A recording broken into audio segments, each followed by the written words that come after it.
Will my insurance cover addiction treatment? This episode is an opportunity that Shelley had to get together with Coach Blu and Marissa Robinson on the Addict II Athlete podcast to talk about finding the best treatment that is a good fit for you, how to afford it, and what are the potential insurance options that may be available. Coach Blu and Marissa have a powerful voice in the addiction recovery community. Their mission is to establish and maintain recovery with individuals and families by promoting lifestyle changes through erasing addiction and replacing it with the things of greater value. Addict II Athlete is a nonprofit, action-oriented addiction recovery program that will assist anyone touched by addiction and mental health, those in recovery, as well as family, friends, and community members. Check them out at AddictIIAthlete.com. Enjoy. Welcome to the Illuminate Recovery podcast. We shed light on mental health issues, mental illness, and addiction recovery, ways to cope, manage, and inspire. Beyond the self-care we will discuss, you may need the help of a licensed professional. My name's Kurt Nider. I'm a husband, father, entrepreneur, a handyman, and a student of life. I avoid conflict, I deflect with humor, and I'm fascinated by the human experience. And I'm Shelley Mangum. I am a clinical mental health counselor, and my favorite role of all times is grandma. I am a seeker of truth, and I feel like life should be approached with tremendous curiosity. I ask the dumb questions. I fill in the gaps.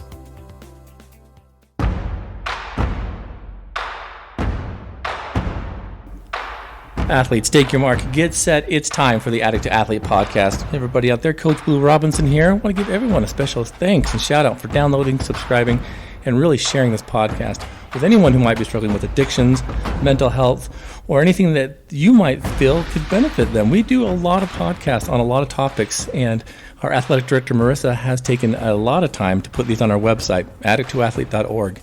If you have questions about any topic, go jump on there first, because I'll guarantee you after 2 years doing podcasts, we probably have something that will help. And of course, jump on our news team store. We have some awesome really good stuff. Merchandise, t-shirts for our extracurricular recovery program. So jump on AddictIIAthlete.org and you'll find out all the neat things that we've been doing there. So, Marissa, we have a special guest in today. We want to talk a little bit about some stuff that really I think gets overlooked.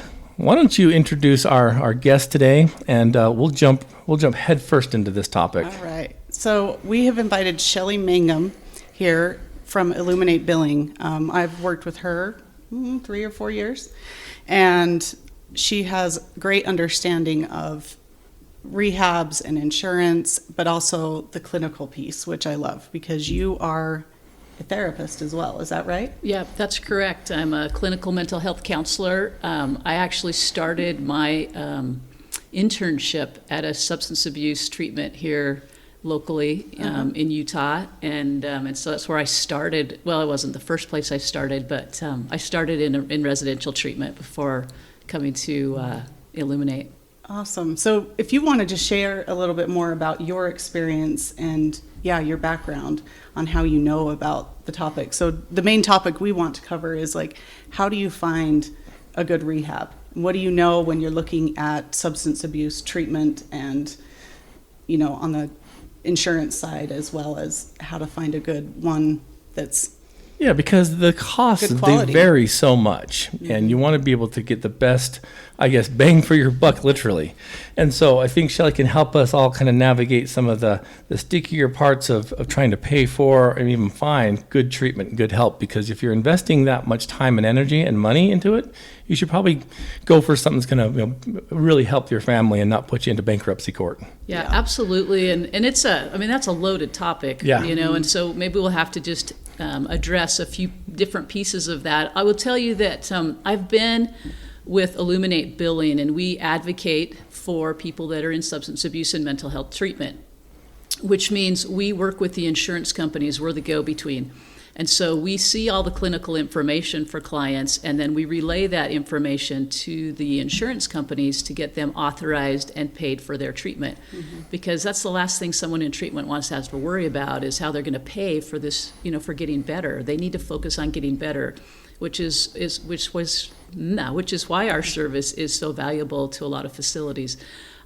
Even before I started with Illuminate, which I've been there since its inception, there's been a lot of challenges in getting treatment paid for. Somebody goes through treatment, the last thing they want to hear is my insurance isn't paying for any of that. Yeah. Right. That's a huge stress, and that can send somebody right back into relapse. And so, we've put a lot of things in place to try and make sure that clients get their benefits covered, and it goes the whole gamut.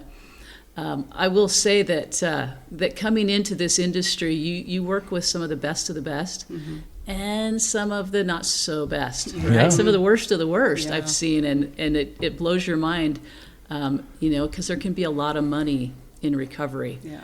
I was just talking to someone the other day that was working for a newer facility that they're $60,000 a month. I mean, that's a ticket. That's not for your average person, right? Because somebody that's a professional, they may not want, they want to have anonymity when they go to treatment. Yeah. And so there's a big gamut to be aware of. But the average person, let's say that I need treatment, and that's the thing about substance abuse and mental health, that it has no bounds, right? Right. It touches everybody. And so let's say that I get myself into a place where I need treatment. Where do I go? Where do I start? And I think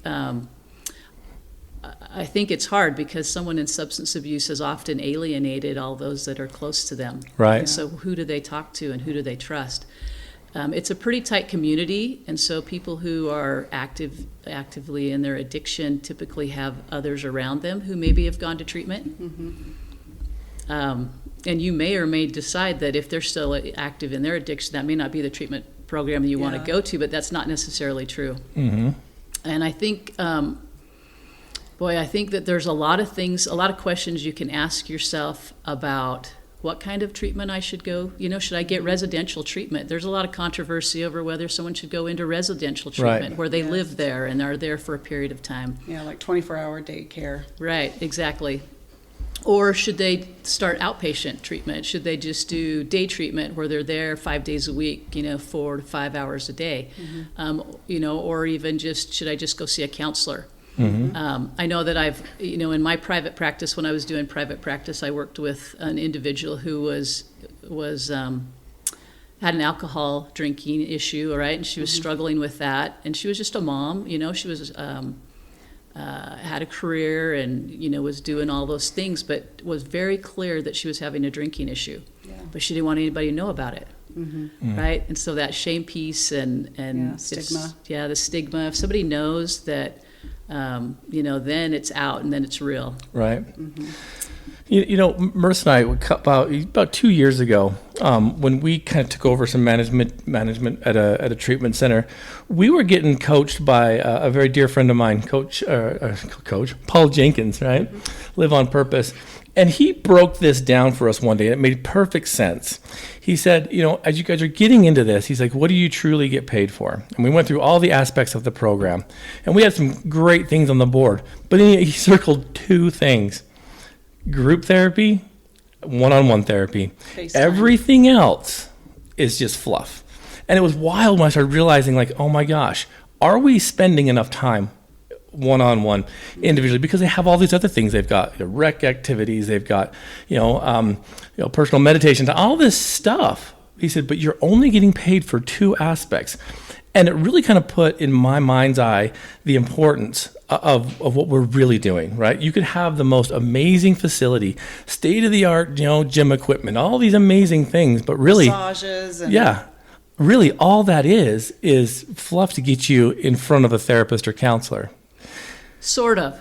And here's the thing that it kind of irks me, right, is the insurance companies will only pay for what they call, quotation marks, clinical treatment. Right. Clinical treatment is treatment that's done in front of a master's level therapist.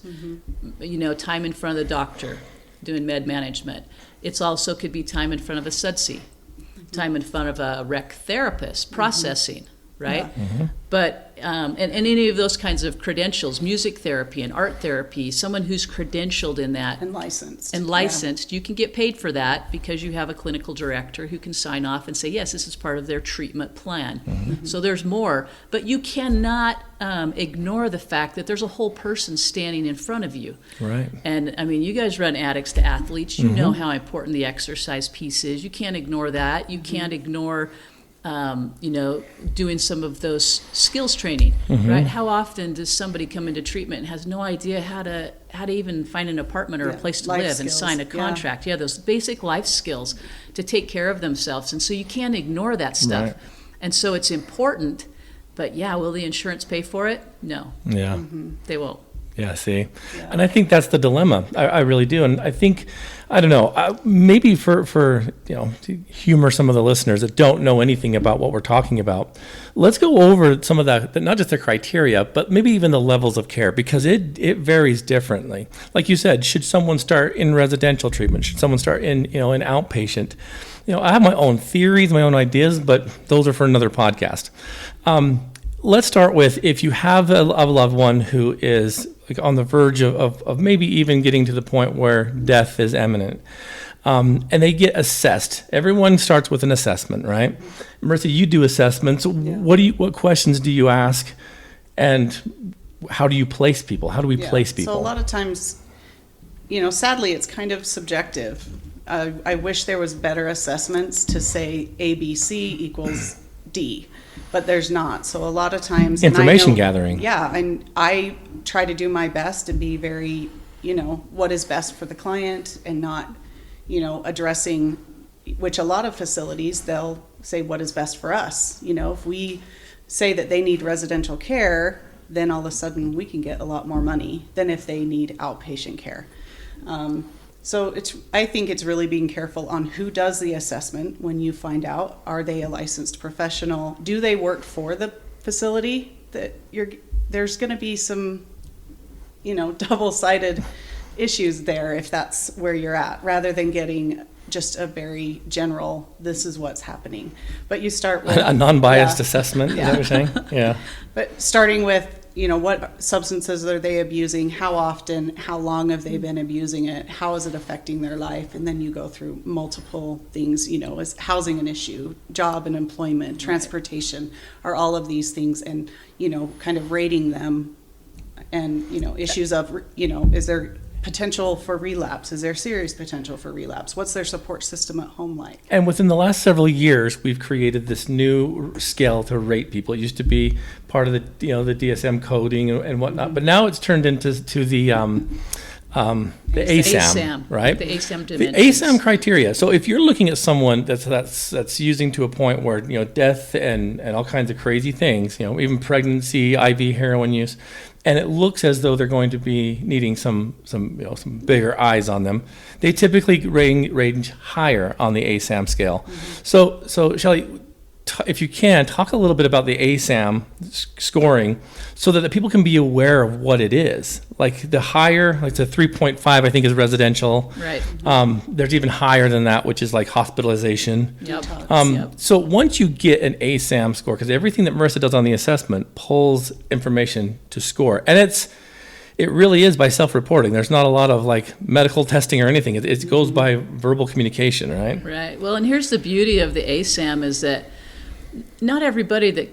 many people that come into treatment aren't telling all the truth, right? I've noticed that. They're going to minimize, or they're going to make themselves look like they don't have as much of a problem because, we're stigmatized now. We don't, that stigma of if something's wrong with me, then, I'm shamed and I'm internally something, I can't be fixed. Right. And so the beauty of ASAM is that there are assessments and other pieces. So ASAM is a 6-dimension criteria.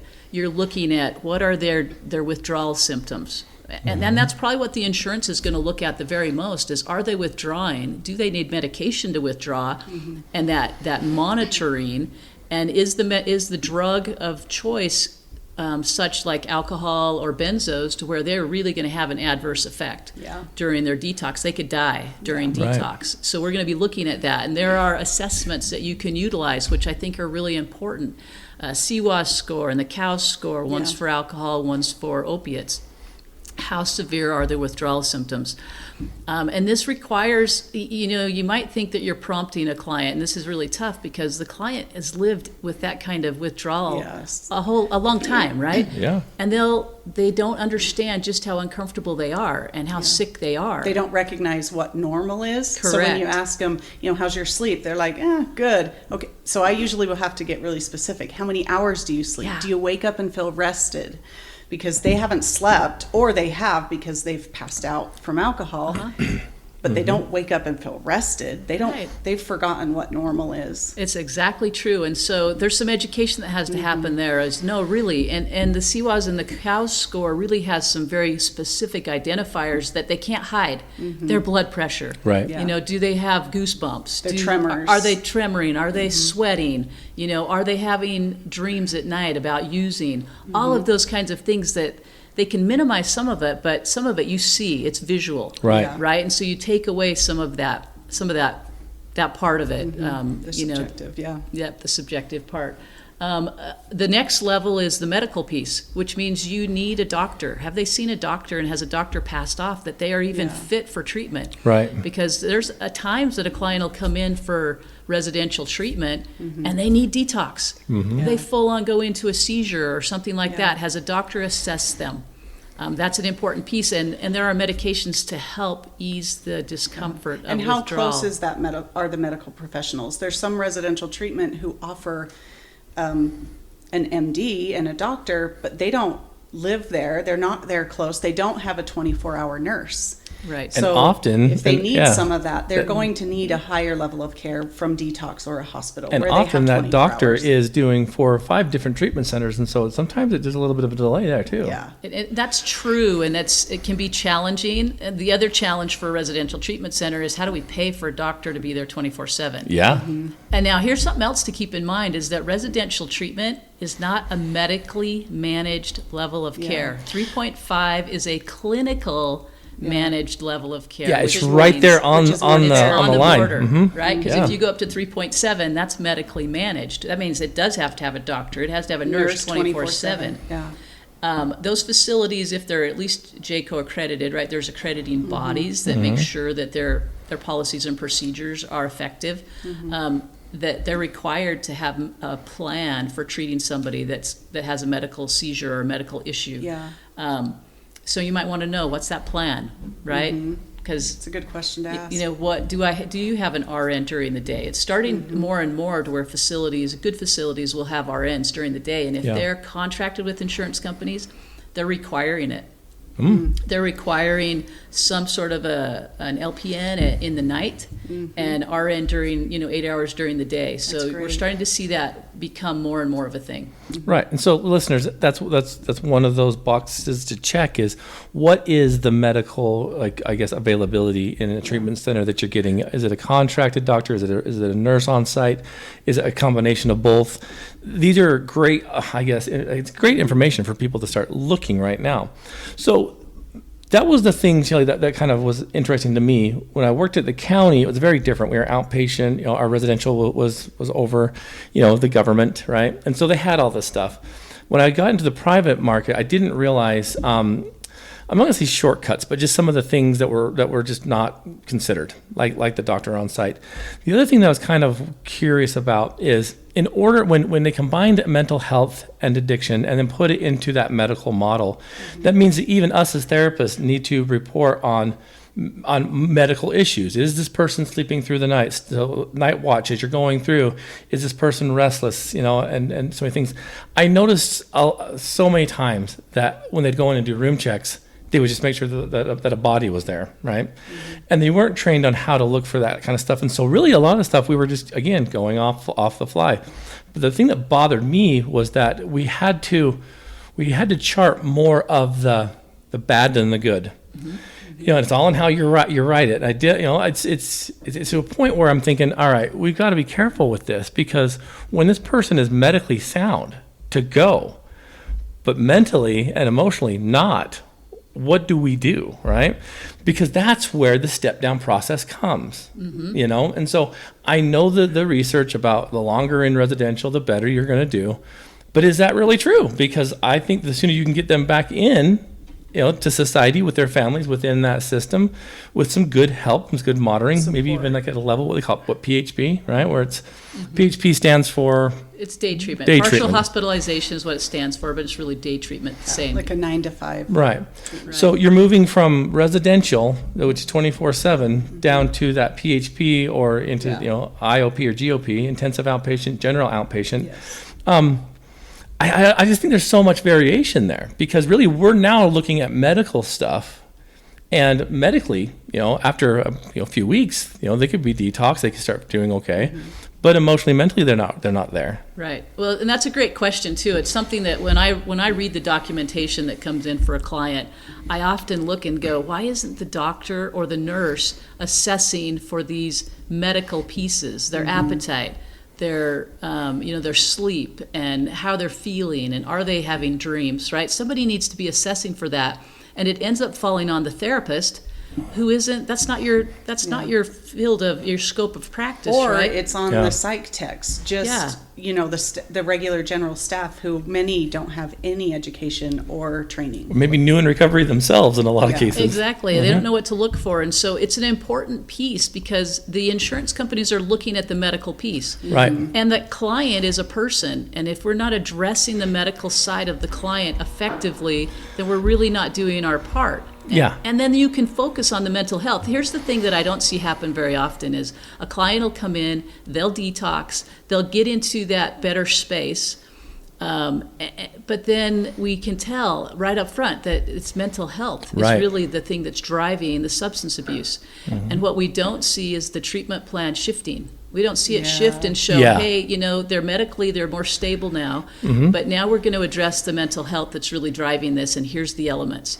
Yes. And to your credit, Blue, is yes, I'll go into a facility every day and say, I don't want you to tell me how good the client is doing. I'm sorry, I don't want to see that in their notes, because we're not going to get authorized if you tell me how good they're doing. They're not here because they're doing good. They're here because they're having some major issues that are life-threatening, right? That takes lives every day. And so I need you to tell me how they're not functioning. Exactly. I need you to tell me how we're going to get them to function. I need you to give me some measures of how do we know when they're at a place where they can step down, right? And the facilities that are better at doing that, they get more days. Because they can gauge it and say, look, they're more stable medically, but now we're going to treat their PTSD, we're going to treat their trauma, or we're going to treat their anxiety and depression. Right. Well, it's a paradigm shift, and it's very different for clinicians to start looking at it through those lenses, because obviously from the moment they walk in there, we want to boost their emotional stance so they know they can do this. We want to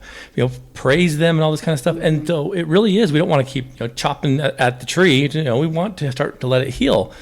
But I think you can do that at the same time knowing that they're there for a reason too, right?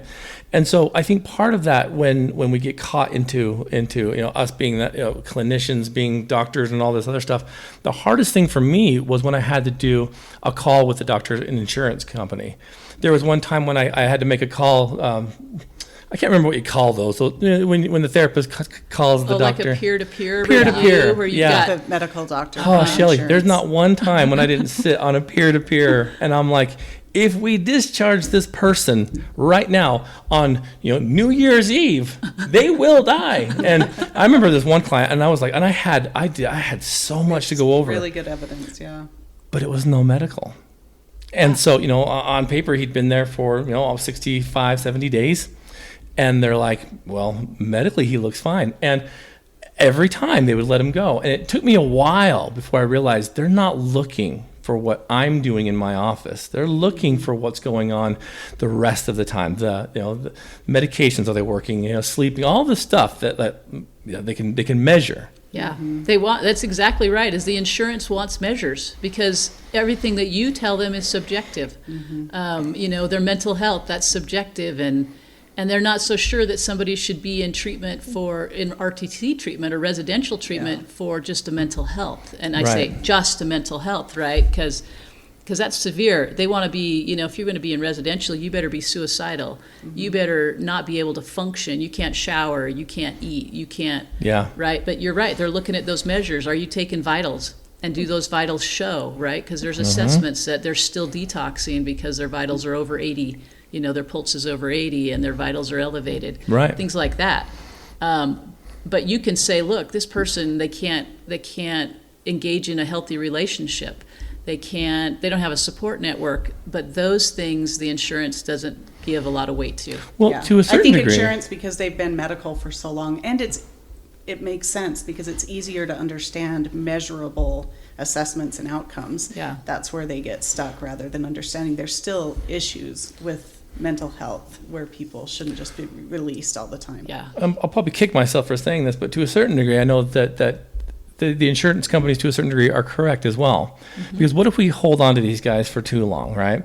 And if you have the same quality of care in an outpatient program that you do on an inpatient program, that they could function even better, because then you've got even more data to do therapy and counseling with at the same time, getting them back on their feet. Because the scary thing too is that I've seen that rotating door with clients that just keep coming back and keep coming back, and I'm like, then, this is just my own philosophy. If we see clients, multiple times, it's time to refer them somewhere else, because we're not giving them obviously what they need. They need something different, and that's not a great thing for the bank account. But all in the same breath, I'm like, then we're not doing the work. We're missing something that maybe another program designed with a different kind of modality and could. In years in this industry, there's a lot of people that become institutionalized. They only feel safe when they're in that 24-hour care. Unless they're in residential, they'll relapse. And so it's such a balance and a dance. Oh, it is. It reminds me of a client. So early on, I was working at a halfway house for women coming out of prison. And I was meeting with these women, and oh my gosh, it was such an honor to hear the stories and to be part of that story. And one lady, she said to me, she's like, I get out in a couple of days and I don't know if I can do it. I've been in prison so much of my life that I don't know that I can live outside. And she would even come and see me after she was, in her own apartment, in her own place. And she's like, I don't know if I can maintain this.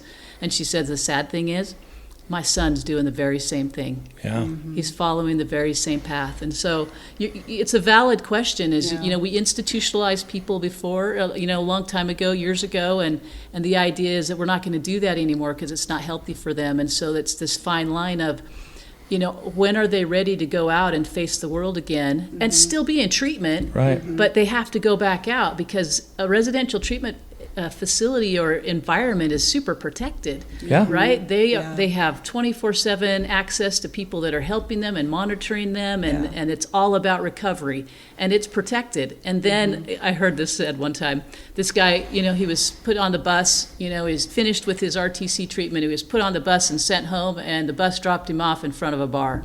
And he went in because he didn't know how to say no. He didn't know how to not do that, right? And so, it's a fine line as to, should they be in RTC? How long should they be there? And if they've been there time after time after time, I mean, you asked the question, do they need something else? Or, where's their motivation? Or where's their capacity? Have we started where they need to start or where they're at? So there's lots of questions, and I don't have all the answers. But those issues exist. And I think part of that, too, is, the one thing I noticed, the disconnection between our residential program and then like our outpatient, is that we wanted the consistency in the relationships to stay the same. And so our outpatient attempted to practice the same philosophy that we had at the residential, but it's two separate entities, and they couldn't do it because you don't have 24/7 care. And so there's a time when they're going to be alone, yet they've been promised that, no, you're going to get the same treatment down there at our outpatient that you will here. And it's impossible. And to a certain degree, we almost set them up to fail because we were saying, you can count on us. We're always going to be here. That's not true. But there was, too much once. On the staff. But that's the thing too, right? Is you get into sober living and you get into outpatient and whatnot. And I think that's where the real work begins. I think the stabilization should happen in a detox and residential. And personally, I think they should be shorter. And I think we should put more effort and more time and energy into those outpatient programs to help, take the training wheels off before we shove them down the hill on the bike.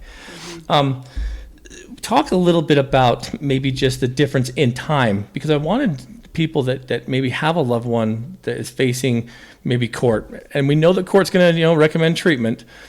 If you're in residential, obviously that's 24/7, right? When you leave residential, you get into this interesting pool. PHP, IOP, GOP. Would you mind sharing like the requirements of time? How many hours does it require? Hours that they're given. Yeah, because I really think that would benefit a lot of people that don't know kind of what all that means, the commitments they're going to have to make. Yeah, and it's interesting because residential is 24/7. You're being monitored. You're monitored while you're sleeping. You're monitored everywhere you go. But and there's really not, it's an interesting piece because we say, at least as in my industry, we say you better have at least 30 hours of clinical during RTC. And clinical meaning with the therapist. Is that a week? Doctor. 30 hours a week? A week. Okay. Yeah. And when they step down to PHP, then it becomes, and we usually recommend, it used to be that they would do PHP 7 days a week. But what they were really doing is giving them RTC treatment, and they were still living there, and they never did get to go out and experience partial hospitalization. Your thoughts on that, good or bad? Good and bad. Okay. Depends on the person, right? Because somebody might need more treatment, they might need more stabilization, and somebody else might be ready to go.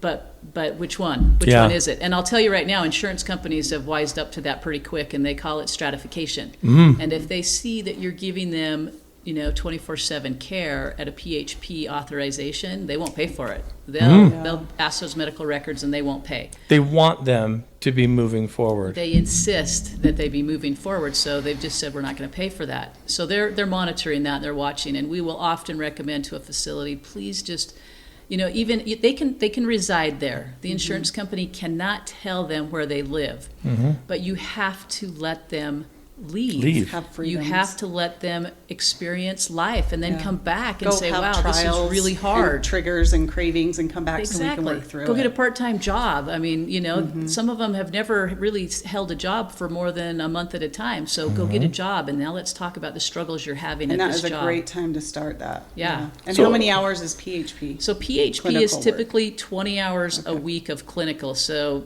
5 days a week, 4 hours a day. I've heard some that say you've got to be in 6 hours a day, a more high intensity, but generally speaking, it's 20 hours a week, 5 days a week. And we recommend don't do it on the weekend. Like let them go be with family, let them go, into the community and do their thing so that you're showing the insurance company, yes, we are helping them step down. I like We're that helping the it transition. Yes. It takes a lot more effort, but the client would benefit immensely, right? Well, they can, and that's the tricky piece is, are they going to go use again, which relapse is part of recovery. And Right. so, let's come back at it and try Which again. means if they come back to the residential program, having been high, what's that going to do to the rest of the group?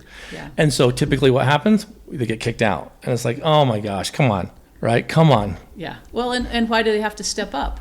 They relapsed. Now they're coming back. That doesn't mean they went all the way to rock bottom again. Yeah. They have some skills. Let's see if we can incorporate those skills and keep them at PHP. And if they can't maintain sobriety, then we look at stepping them up, right? So I think sometimes we do it too quickly. Yeah. But there is safety factors there, and can we express those safety factors to the insurance company? And then to the question, and then after PHP, they're there for a time. Maybe that's 20 days, maybe it's 30 days, maybe it's longer, and they start to acclimate and get good at some of the life skills they have to incorporate. Then they can step down to IOP, which I've seen some transition, and I kind of like this transition. They'll, for 3 or 4 weeks, they'll do IOP at 5 days a week, 3 hours a day. The minimum is 9 hours a week. So for intensive outpatient, IOP, 9 hours a week. 9 hours a Of week clinical is with a licensed therapist or counselor. Face to face, yeah. Clinical, yeah, group, but with a master's level or SUDSI or someone with some credentials. 9 hours is the minimum. Typical IOP is 3 days a week, right? You're coming 3 days a week, maybe 3 nights a week, 3 hours at a time, and you're getting a job, right? You're now starting a full-time job, or you've gone back to be full-time mom, and you're just coming in to kind of continue your recovery, continue practicing these skills, because it's like, I like to use the analogy of a rocket, right? A rocket going to the moon takes I'm throwing out this randomly, 90% of its energy, 90% of its power just to get it off the ground and out of the atmosphere. Changing our patterns and behaviors is like that. It takes so much. And then after we've worked and we've worked and we've worked, we can finally see the fruits of all of that effort, right? Mm-hmm. And so change is hard. We need to continue in treatment. And, and then once they've done IOP, and they get to where they're, 3 hours, three days a week, 3 hours a time, and that's, they're doing really well. Then they can step down to general outpatient or routine outpatient, which is, I'm going to maybe do an individual therapy, maybe once a week. I'm going to come to group once or twice a week. Yeah. I'm stepping down, right. I'm stepping back. And then, I would think you would want to see their involvement in some sort of a socially sponsored group of some kind. It doesn't necessarily have to be addiction or AA or something like that. Even, there's lots of them. Spirituality and going to church and having some other connection with other individuals. Yeah. I used to tell people when I was in private practice, I'm like, you need a support network. Go find a church. I don't even care what church it is, but there's good people there that will help you. Go find some sort of a support network. I absolutely agree. You need somebody. And this is the piece. This is where healing really happens, is when somebody is seen and heard and understood. Right. And when you can really get into that person and understand what's going on and reflect that back to them, then their whole body just relaxes and they can go, somebody finally gets it. They feel safe enough to then, and it requires another person to do that, at least one, if not a whole multitude of them. Right. Absolutely. Yeah. Right. Well, and that brings up an issue that I've noticed in quite a few private programs, and that's the lack of family and support system interactions. There's just no time. And I'm like, I don't know of a program that weighs heavily on family involvement. Maybe they get a call, maybe they do get to do a session or two, but there's not a lot of interaction with them. And, we tried many times to get things launched and whatnot, and it would be minimally, like attended, and it would dissolve and die. And I think there needs to be a lot more effort on that too. But again, how does it fit into those hours?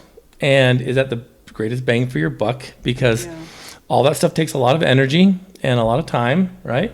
How important is it for family members to know what they can and can't do, what they should be asking for, and because eventually, hopefully, the goal is to get that loved one back into that family system, so be it healthy and safe. Well, that's a tough question, because in some situations the family is just not safe. They shouldn't be, they shouldn't be engaging with the family, but by and large, they usually have a family that loves them. And that family has an interesting dynamic that's often dysfunctional, right? Often, not always, but often dysfunctional. If the family is not in some sort of treatment and is not being exposed to what is addiction, what are the patterns of addiction, what do I need to know about that? How do I love somebody but hold boundaries with somebody that's in their addiction? How do I communicate my feelings, and what should this look like? If you don't have that engagement, then they're going to go back into that family and they're going to do, that client's going to do all of the treatment and all of the healing, and they're going to go back to a family unit where they're looked at the very same way they did before they went to treatment. And they're going to huge leaps and bounds of improvement. I've always... But now they have all these opinions and these thoughts and they want to share. I've always compared it to like being in a play. A family has a certain cast they have. They have certain, parts that they share, and they talk, and when so-and-so says this, I say this, and so then that person in recovery leaves and they get a whole new set of words. They get a whole new actions to speak out, and then they're put back in the exact same play doing a different part. And everyone's like, what is going on here? How does this work? You don't say that when she says this. You have a part to play, and you're not playing that part. I love the way you say that. And it's exactly right. It throws everything off if the family is not part of that dynamic. I've seen adolescents go to treatment, and if the families are not part of it, that adolescent is not going to go back home and get better. Exactly. They're not, because the family dynamic is part of the problem. Right. But families don't want it, right? What they're doing, and here's the sad thing, is that someone in their addiction is really burning bridges. Right. And they've really used and abused those relationships, and the family's happy to have them gone a lot. And so that creates this dynamic. That person knows that, and how do you bridge that gap? How do you heal it? Do I think it's important? I think it's vital. If the family, that's your solid. That's the piece that never will change. Yeah. But if you can't utilize the family, you've got to have somebody. Yeah. Okay, I have a really hard question. I hope you can help me understand this. Let's shift gears into maybe an individual who starts out in residential that needs or has been prescribed MAT, medicated assisted therapy. Many times I've seen them get started on MAT, but then once they run the gamut, all of a sudden they realize, oh, my insurance doesn't cover this, or these problems, now I need to be taking this medication, but on this side of treatment, I can't afford them. Yeah. What have you seen, and what, I guess, do you know about which direction these families, these people should go in trying to figure out medication-based treatment where they're going to need it, but maybe their insurances and whatnot don't cover? I mean, how do we set them up for failure if we put them on things that we know they're not going to be able to take outside of there, but because it's easy and convenient right now? I mean, there's a lot of care that needs to be taken on that path. Yeah, and that's a big one, because there's a lot of evidence that says medication management. I mean, even in the addiction world, right, there's some stigma against being against doing it, because if you're on a medication, you're not sober. Yeah, we've heard that one before. We don't agree with that. No, we don't agree with that, because that's the same way as saying somebody who's depressed, clinically depressed, shouldn't be on a medication, and that is not true, right? Yeah. Absolutely. No one would question that. Yeah. No one would question a diabetic taking insulin. Right. You wouldn't even think twice about it. Or, getting the common cold or the flu. Yeah, you're going to take a few days. You're going to take some cold medicine. You're going to make yourself feel comfortable. Well, it's the same thing. There are things that you can take that have been tested and tried and true that help people stay sober. Right. They help the cravings. They help all sorts of things in that avenue. They help, that if you do end up relapsing, it doesn't have the same effect. It won't kill you. And so those medications can be vital. You've got to work with your doctor as to whether those are maintenance doses, to where they go on for years and years and years and maybe your whole life. Right. Some people need that. And they do. Or whether it's short term. Those are questions you've got to talk to the doctor about. But I think it's an injustice to not use medication management. To your question, to my understanding, those clients, unless the facility is somehow paying for that medication, which I don't think is very common. Yeah. I don't think is talked about. Yeah. But I think is unethical. Maybe for some of the same reasons, but just like you can't pay for someone's premium. Yeah. It might be vital that they have those medications and the facilities pay for those. But yeah, then what do they do when they get out? Exactly. And so you've got to, like, say, Vivitrol, which is a great medication. It's being used a lot. You can do it once a month, and it's a shot, so that person can't abuse it. They can't decide not to take it one day. Fantastic medication, and incredibly expensive. Exactly. Incredibly expensive. Blows my mind. Yeah. I would hope that one day we'll get a generic and it'll be more affordable. Yes. A lot of these. I don't know if you've seen it, but I have started to see a lot of grant programs coming down because of the opioid epidemic, that there are a lot of facilities now being able to lessen the price or, do a lot with the grant money for, Vivitrol and some other types of medication. Good questions which I'm really to ask. grateful, but you've got to call around and ask. But I think every day there's probably more of them, and I hope that ball really, really starts rolling. Yeah, that's good to know. But if they leave and they don't have the means, and they run out at day 30, then what, right? Yeah. What do they do? And who's there to help them? Who's there to advocate for them then? And that's why it's important to stay in treatment and maybe find some solutions, right? And I love the idea that I hadn't heard that there's grants out there for it, and for good reason. Yeah. Good reason. I know that I've also seen facilities that will buy Vivitrol specifically in bulk, and then they will administer those shots for the clients. And that I would think that under those situations, it might be a little bit cheaper. So facilities, any facilities that are listening could maybe consider that as an option. Right. Yeah. Right. So one thing we've noticed too is because MAT still seems to be kind of like the new day of dawn. I've seen treatment centers that don't understand it or maybe don't agree with it, that then rapidly, taper them. And they're always shooting for that abstinence-based lifestyle. And we've learned through sad experience that that's not always the best practice. Are you seeing more treatment centers or more insurance companies kind of wanting, maybe, or some change to like say, hey, let's work with what this client needs instead of like what you want, with your own philosophy? Yeah, absolutely. Insurance companies are not only encouraging MAT, but if a program is not engaged in MAT, you rarely see them get contracted with that insurance company. Right. They may not come out and tell you that, but some of the criteria is that you have the options of doing MAT and it is part of your program. Mm-hmm.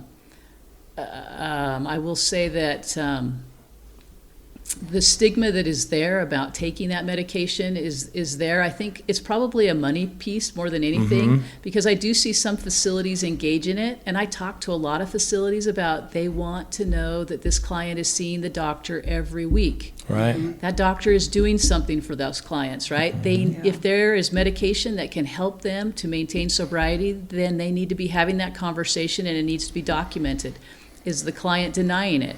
Are you educating that client on the benefits of that medication? Are you helping them understand how this can help them stay sober, and isn't that the goal?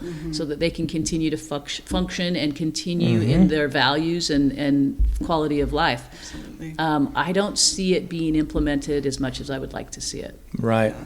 Well, and I've seen it a lot in residential, and then quick taper out, or they say, no, you can do it out, but then they go to sober living or halfway houses and no one will let them have it. Yeah. And I'm like, this is the time that their cravings and triggers are really kicking in, the time that they really need it. I remember we had a client who was on a pretty high dose in residential of Suboxone and had tapered down but was still on a lower dose, went to outpatient and then wanted his dose upped, and we were like, is he trying to just get high again?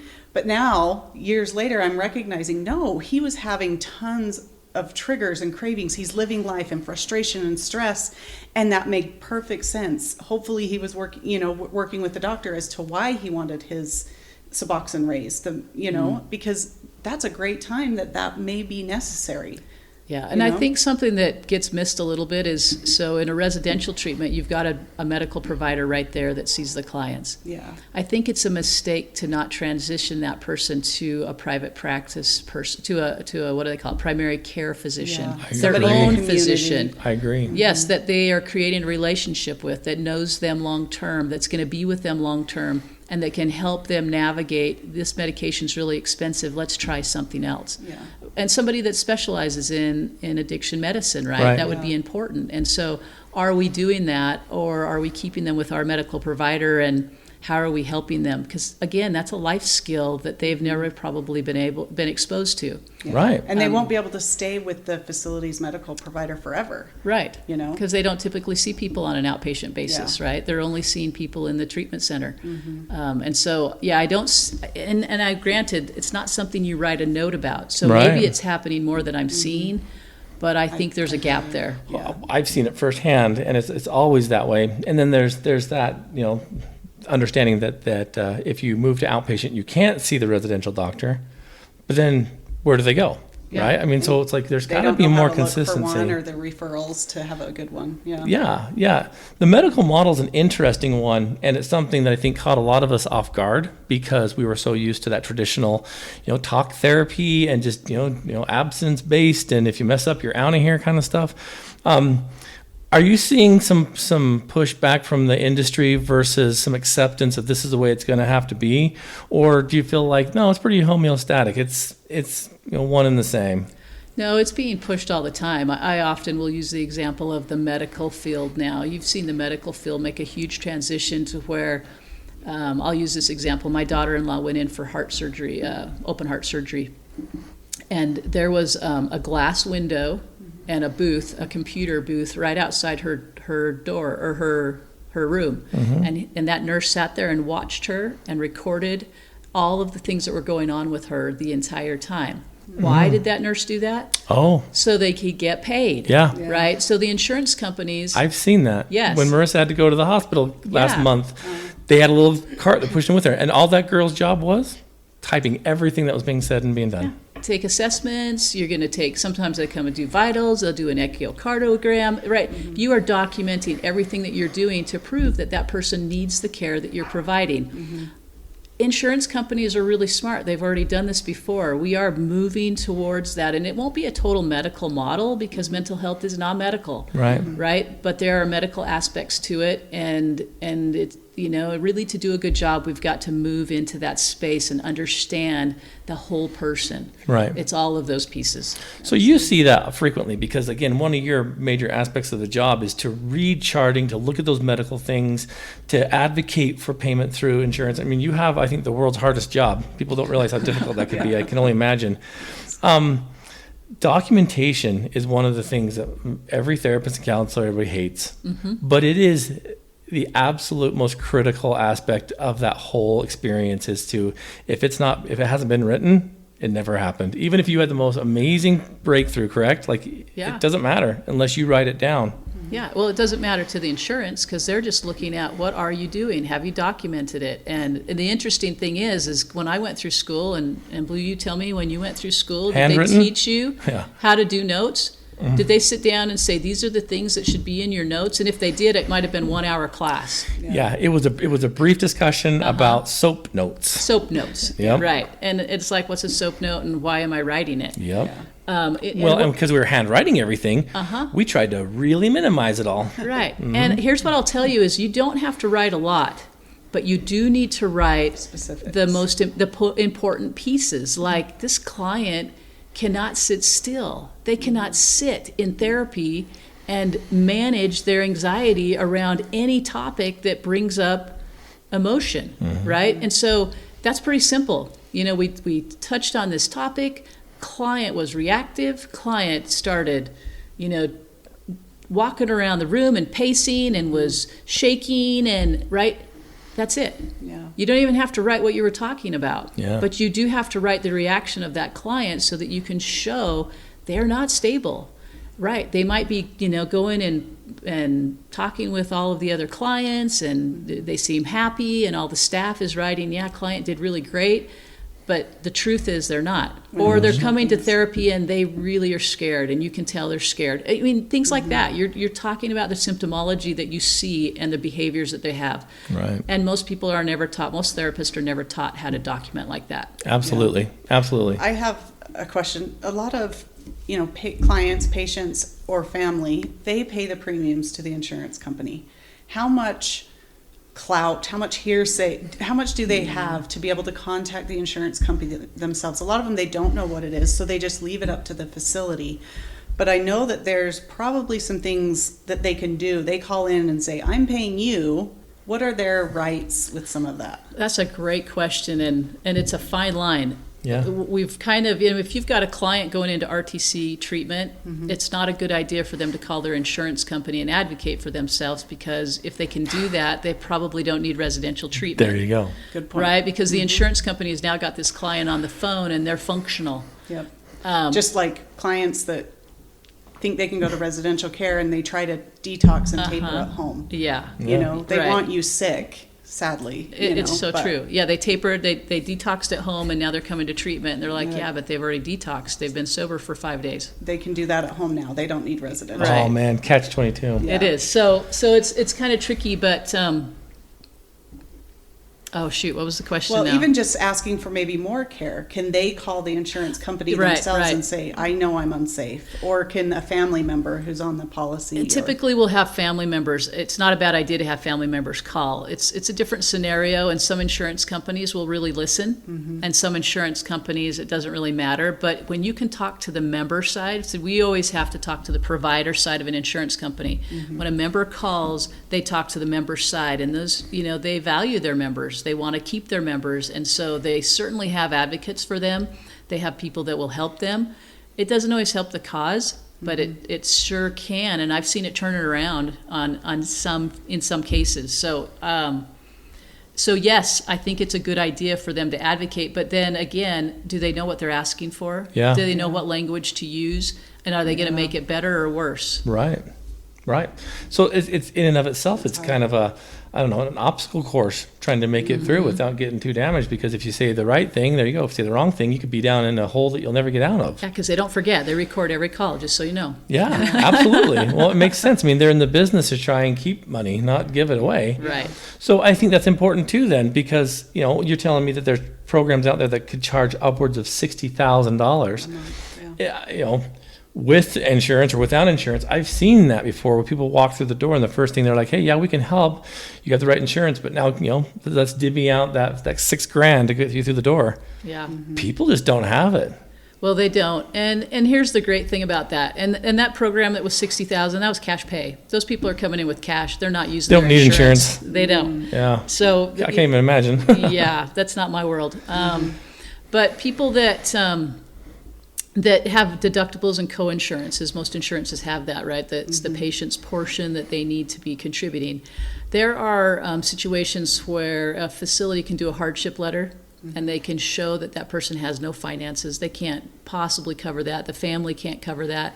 So we're not going to collect it. And insurance companies will actually honor that as long as it's not every client that comes through the door. Right. So there are some things, and I've seen insurance language come out that says, yes, you can do, you can waive that. I mean, that's money to the facility. But there are situations where that can happen. And so knowing that that's an option, because how many people that have been active in their addiction for a long, long time? I think of the lady that was, lived down on the Jordan River for 7 years. She doesn't have any money. She has zero money, but she can get maybe Medicaid, or maybe she can get on some, some of the marketplace plans now. Thank goodness for, for some of that.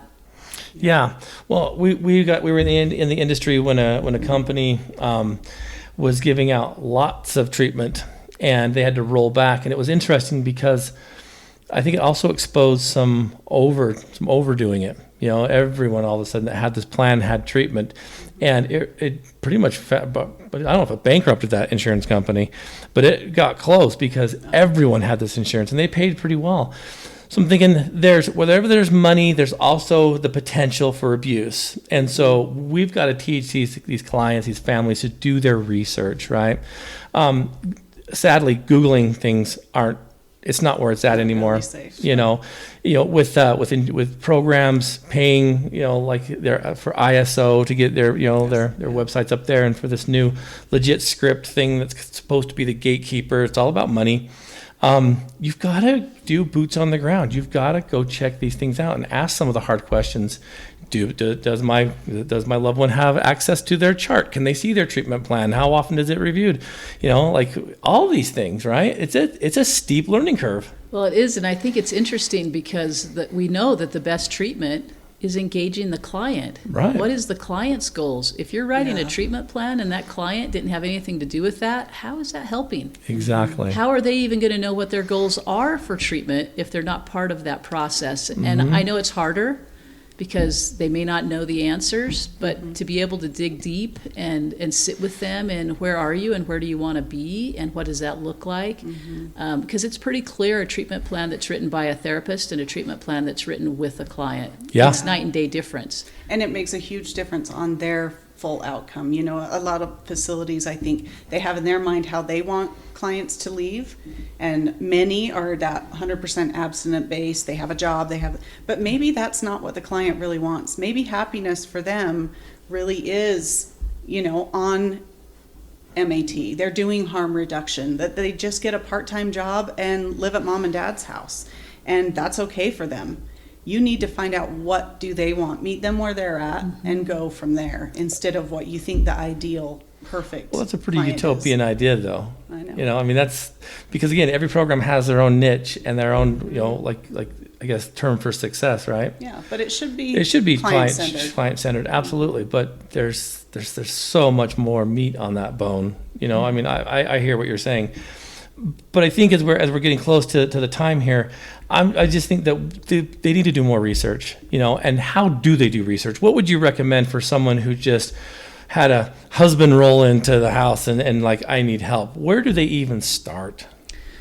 That's a great question. I know that in Utah, anyway, Utah has this fantastic 211 resource that you can call, and they have just a myriad of resources they can get you connected. But if you don't have that resource, call your insurance company. Yeah. And they have people that advocate and can help you kind of navigate where is it going to cost you the least amount of money. Who are we working with? Who do we know that's, because the insurance companies know who's good and who's not. Right. Or at least they monitor that. Other resources, go to your primary care doctor. Say, look, we need some help. Who do you know? How can, where should we go from here? There are resources. You just have to start reaching out. And you may have to reach out 4, 5, 6, 7, 8 times before you find someone that can really give you some good information. And then it depends. Do you have insurance? Don't you have insurance? Do you need to see a broker to get some insurance first to help pay for that treatment? And is that even an option? And, there's tons of questions there. And so getting someone that can help you and advocate for you is really important. And maybe it's find a therapist that can help walk you through that process, right? Somebody that can advocate for you. Yeah. I know we get lots of calls through Addict II Athlete, and we advocate for those things too, because we know of many treatment centers that are fantastic, but we always say go check them all out. I'm not going to give a stamp of approval to any one of them. You go look at all 4 of these and you pick what's best for your needs. Get a list from your insurance where it's covered, and then you go ask some of these other questions there. If you can, visit the facility, because you get a different feel than somebody, that's a car salesman on the phone trying to sell you their treatment center. And they're very, very different. Isn't that the truth? Yeah. And the most important thing, I'll come right back to this, is that you can create rapport with somebody. Yeah. If you go into a treatment center and you can't connect with anybody there, walk away. Right. Absolutely. What's the AA say? Come at least 6 times to see if this is a good fit. And if it's not, then let's find you a place that is, right? You got to give it a try, but at the same time, you've got to be able to create rapport and be able to ask for your needs. And, the last thing a facility wants to do is have you say, look, this isn't working out for me once they've got you in there. So that becomes, again, you need an advocate. Yeah. And that's Absolutely. why, you have to do what's best for you or your loved one, not the facility. Right. And facilities, the really reputable facilities out there, they want what's best for you. Yeah. And so you'll hear a different approach. They may not like it, but they're like, we understand and we want to keep you in treatment. So let's find a place that works for you. Absolutely. I think that is exactly where the starting point should be. We had a friend who anonymously was calling up a couple of programs that weren't so hot, and it was interesting because all he wanted to know is who led the groups and what's their credentials. What are they? Are they substance use counselors? Are they master's level therapists? And it was crazy because all the guy kept saying is, well, what's your insurance? What's your insurance? He just wanted the insurance number to run it. So you'll tell pretty quick if you get that used car feeling. But sadly, there's a couple of programs that have kind of tainted a lot of the other good ones. And so do your research, because there's a lot of good programs. We're very lucky in Utah. We have a large variety of programs to choose from, and so we're real lucky. But do your research. And I'm grateful this year. Healthcare.gov, the marketplace is open until May 15th. It used to only be open November 15th to December 15th. So if you're hearing this before, the end of May 2021. You can get on to healthcare.gov. You can call or find an insurance agent that can help you get a marketplace plan. And if it's today, March 9th, your insurance would kick in April 1st. If you do it before the 15th of the month, your insurance starts at the first of the next month. That's and good to know. You can find and start looking at facilities. And when you call that insurance and you're looking at plans, find a plan that has substance abuse or mental health coverage. There are plans out there that don't. Exactly. And so if that's what you're looking for, you need to get yourself a plan that does have that. Well, and I'll put one more plug in. Since the expansion of Medicaid, if you don't have any income, you will qualify for Medicaid, and Medicaid is now covering substance abuse treatment. And so, Awesome. Even if that's what you have, you can get treatment. There are lots of facilities that accept Medicaid now. Yeah, and we know a couple of great doctors that are specializing in addiction that take Medicaid, and so community doctors and clinics. Yeah. So the help is out there. Just don't be worried to ask for help. That's one of the biggest things. If you're feeling stuck, reach out. Through Marissa or myself on Team Addict II Athlete, your physician. Call and we'll help maybe guide you where you need to go. I can do those substance abuse assessments for court, or if you're just looking for treatment and then I can give you the recommendations and you can go choose what fits you. Absolutely. Shelley, thank you so much for spending some time with us today. It's been great. And this is going to be one of those ones that we'll have to bring you back on, because I'm sure this will spark a lot of questions that the athletes and families will have. Yeah, well, this has been a lot of fun, and I'm pretty passionate about substance abuse. It was never my dream to be in substance abuse, but it calls to us, doesn't it? Yeah. It truly does. It really does. And you know, just even from a personal standpoint, great working with you and the billing company. You guys made it so easy, and you answer so many questions. And so I just want to appreciate and thank you for all the work that you've done. You've helped us a lot. I remember talking to you about situations. You're like, well, have you thought about this or that? I'm like, aha. So it's kind of neat to have an advocate on that side of of the whole industry. So thank you so much for spending the time. Athletes, you've been well fed. Share this podcast with anyone who needs help in this direction. I mean, this will be a good resource for you to have kind of maybe downloaded on your phone, so you can pass that on, because it's there are questions that need to be answered. And I want to give a special shout out and thanks to all of our Patreon subscribers. And of course, let's give them all a shout out because they deserve it. We've got our super fans: Jerem Thurston, Holly Davy, Scott Foster, Coach Chris Williams, Brett Frood, Chelsea Olson, Antonio Dominic, and of course, the Warrior Within podcast and personal development with Sensei KP. Thank you so much, super fans. Rookie level subscribers: Josh Hansen, Kenny Roseman, Earl Dyer, and Joe Jackson. Thank you, rookies, for all that you do for Team Addict II Athlete. Our 2 pro level subscribers, of course, Selena Armitage and Gary Thurston. You guys are absolutely rock stars and pro. And also our championship level subscribers. Thank you so much. This is the top tier that you can get on Patreon. And we have Shad and Freya Robinson and the Robinson family, and Ron and Dee Loesch. Thank you guys so much for being willing to support Team Addict II Athlete as we strive to make this not just our career, but also to raise awareness, to help more people, to get this message further, to provide content that's going to help people overcome addictions and, of course, mental health issues. So thank you so much. If you'd like to become a Patreon subscriber, you can do so as little as $2 a month to get all of our bonus episodes and other perks and features and merchandise as you go up the scale of tiers. So again, you can grab that on Addict II Athlete's webpage or patreon.com/AddictIIAthlete. Thank you guys so much for all that you do for Team Addict II Athlete, and specifically Radio Ronin and the Radio Ronin Network. Tons of podcasts that Radio Ronin has. There's some good ones there about self-help, some comedy, and even some music podcasts. So thank you, Radio Ronin and athletes. Until next time, go turn that mess into a message.